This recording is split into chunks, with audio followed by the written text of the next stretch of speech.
Il n'y a rien de plus douloureux que de porter une vérité qui vous consume de l'intérieur et de voir ceux qui comptent le plus pour vous. Vous regardez comme si vous aviez perdu la raison. Bonjour mes amis, ici Maman Grace. Aujourd'hui, nous plongeons dans l'épisode le plus déchirant de l'histoire de Nadia. Celui où elle apprend que dire la vérité peut vous coûter tout ce que vous avez de plus cher. Après ce troisième rêve troublant, Nadia ne peut plus se taire. Ses mains tremblent quand elle frappe à la porte du bureau de son père pasteur. Elle s'assoit face à lui. Elle raconte tout. Les visions qui se répètent, frère Sébastien dans cette pièce sombre, entourée de bougies vacillantes et de symboles qu'elle n'arrive pas à comprendre. Au début, son père l'écoute. Mais à mesure qu'elle parle, son visage se ferme. Quand elle termine, un silence de plomb s'installe. Il ferme lentement sa Bible, croise ses mains et la regarde avec cette expression froide qu'elle ne lui connaît pas. « Ma fille, tu fais des cauchemars ?»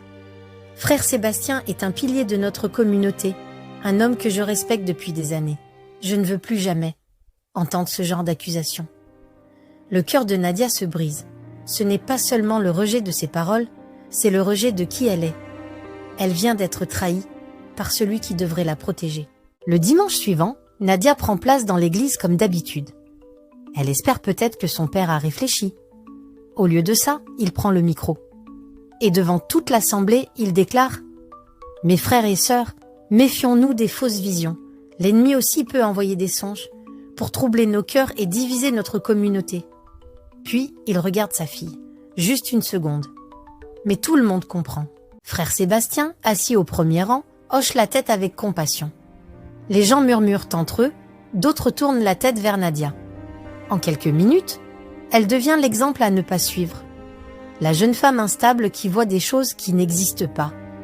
Elle baisse les yeux, serre les poings, et pour la première fois de sa vie, elle a honte d'être dans ce lieu qui était son refuge. Ce soir-là, seule chez elle, Nadia pleure.